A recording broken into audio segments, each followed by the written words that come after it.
Electro homeopathic medical college and institute Saraswati Nagar Bettiah Paschim Champaran से मैं doctor Rajiv नंद आज योगासन के बारे में हम आप लोगों को बताएंगे। इसके पहले वाले वीडियो में हमने योग या योगा और व्यायाम क्या होता है इसमें अंतर हमने बताया था। आज स्पेशली योग का जो पार्ट्स है यानी जिसके चरण है, जैसे योग के मुख्य 3 चरण होते हैं, योगासन और फिर प्राणायाम और मेडिटेशन यानी ध्यान। योगासन शरीर को संतुलित करता है और फिर आपको प्राणायाम श्वास को और ध्यान आपको मेडिटेशन मन को संतुलित करता है। ये तीनों मिलकर हमारे आपके स्वास्थ्य को बेहतर बनाने में आपको कार्य करते हैं। आज पहले मैं योगासन के बारे में, हम जानते हैं कि योगासन क्या होता है, तो योगासन की शाब्दिक अर्थ की हम अगर चर्चा करते हैं तो योग यानी अब जोड़ना या मिलाना, और शरीर मन या आत्मा, और फिर संतुलन स्थापित करना या आसन बैठने या शरीर की आपको विशेष स्थिति, यानी आपको योगासन के समय शरीर को किसी निश्चित और मुख्य आपको स्थिति में आपको हम रखते हैं और योगासन, जिसे हम योगासन कहते हैं, यानी योगासन के लिए हम अपने शरीर को एक खास स्थिति में हम रखते हैं और तब हम योगासन करते हैं। तो योगासन में हमने बताया कि आपको सबसे पहले आपको योगासन और फिर आपको प्राणायाम और फिर ध्यान मेडिटेशन। तो पहले योगासन के बारे में हमने बताया। तो योगासन में कई तरह के योगासन होते हैं, जैसे ब्रज आसन, पवन मुक्त आसन, शीर्षासन और फिर श्वेत बंधु आपको आसन, और फिर कई तरह के आसन आपको होते हैं, जिसमें आज हम आपको ब्रज आसन और पवन मुक्त आसन के बारे में बताएंगे। तो सबसे पहले हम ब्रज आसन के बारे में देखते हैं कि ब्रज आसन क्या होता है ना, और फिर हम ब्रजासन के बारे से लाभ क्या क्या होते हैं इसके बारे में बताएंगे, और फिर ब्रजासन कैसे किया जाता है उसको हम एक हल्का रूप में हम आपको बता देंगे कि ब्रजासन हम कैसे करेंगे, है ना। तो सबसे पहले ब्रजासन भोजन के बाद करने वाला ये आपको योगासन है, और पाचन क्रिया में ये मदद करता है और हमारे पाचन क्रिया को मजबूत करता है। जैसे हमारे पेट में आपको अपच हो या पाचन क्रिया शिथिल पड़ गई हो तो उसको ठीक करने में आपको ब्रजासन आपको मदद करता है। साथ साथ में पैरों और जांघों की मांसपेशियों को मजबूत बनाता है, कमर और रीढ़ की हड्डी को भी सीधा रखने में मदद करता है।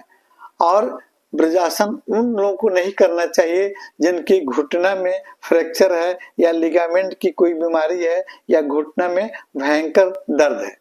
तो ब्रजासन कैसे किया जाता है आज हम आपको बता देते हैं कि देखिए, सबसे पहले इस पोजीशन में आप बैठिए, है ना। आप नीचे पैर आप नीचे कीजिए और फिर दोनों पैर को आपको पीछे करने के बाद आप सीधे ब्रजासन आपको ऐसे कर सकते हैं ना।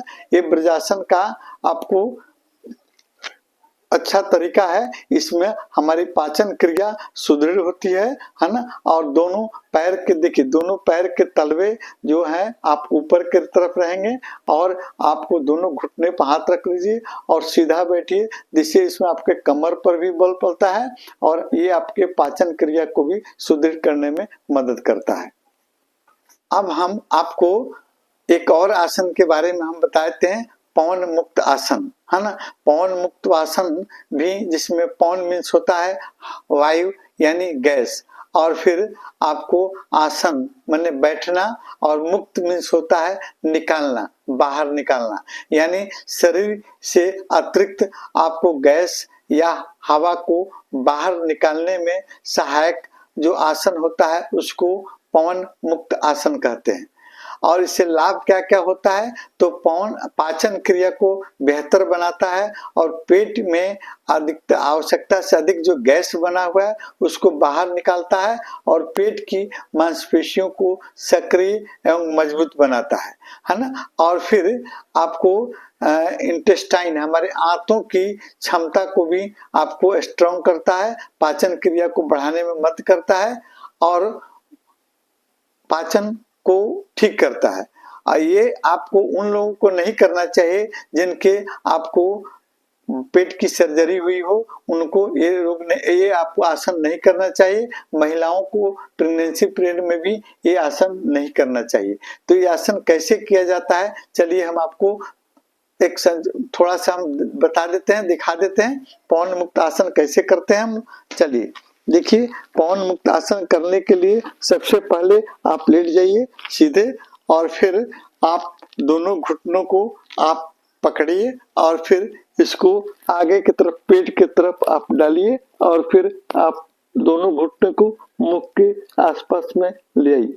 इससे हमारे हाथों पर बल पड़ रहा है और हमारे पेट का गैस आपको बाहर निकलेगा।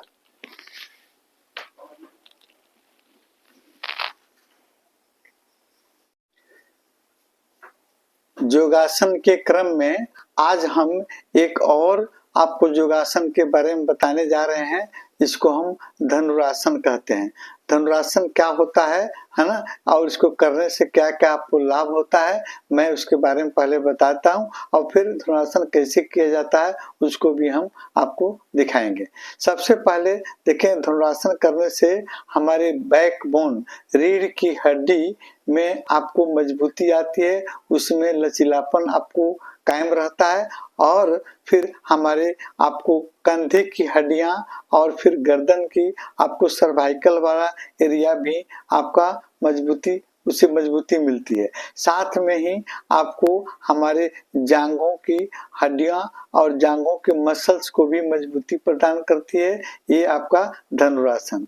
और फिर आपको पाचन क्रिया पर भी इसका आपको प्रभाव पड़ता है, पाचन को भी आपको सही करती है, पैखाना साफ लाने में भी आपको मदद करती है।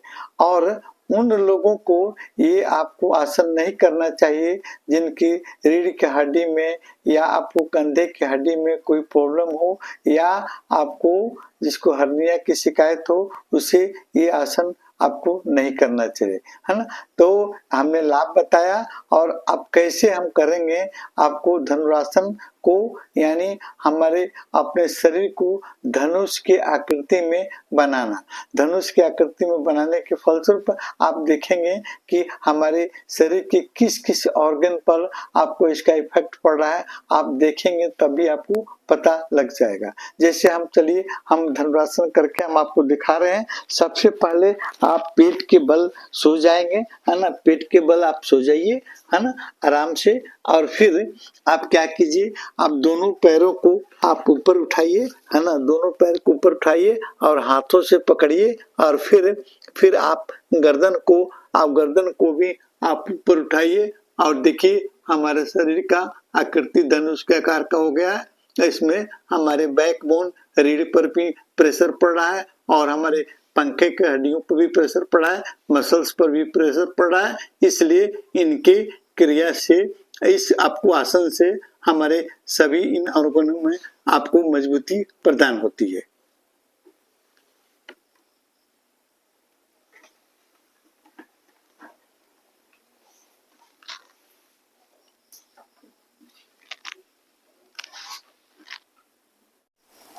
एक योगासन के क्रम में एक और आपको योगासन जिसे हम ताड़ासन के नाम से जानते हैं, ताड़ासन यानी ताड़ के वृक्ष के समान खड़ा रहना, सीधा खड़ा रहना या खजूर के वृक्ष के समान सीधे खड़ा रहना, इसको ताड़ासन कहते हैं, है ना।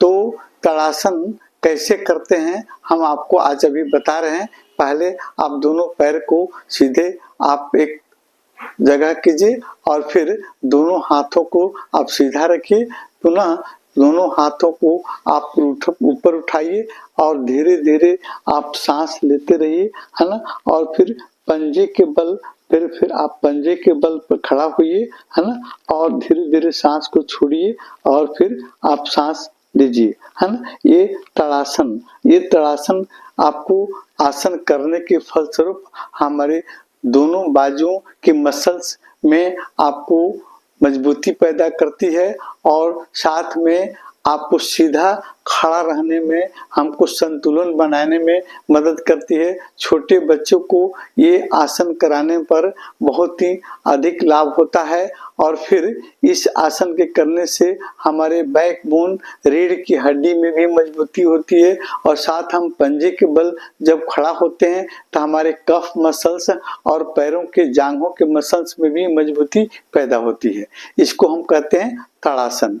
तो आज हम ताड़ासन योगासन करने के बाद अगले आपको वीडियो में आप देखिएगा प्राणायाम, है ना। आपको ये योग का ही एक आपका प्रकार है प्राणायाम। तो प्राणायाम हम कैसे करेंगे, है ना, प्राणायाम में कौन कौन से आपको विधि अपनाई जाती है ना, और जैसे अनुलोम विलोम और फिर कई तरह के प्राणायाम आपको होते हैं, उस पर हम आपको एक अलग से वीडियो बनाकर आपको डालेंगे, है ना।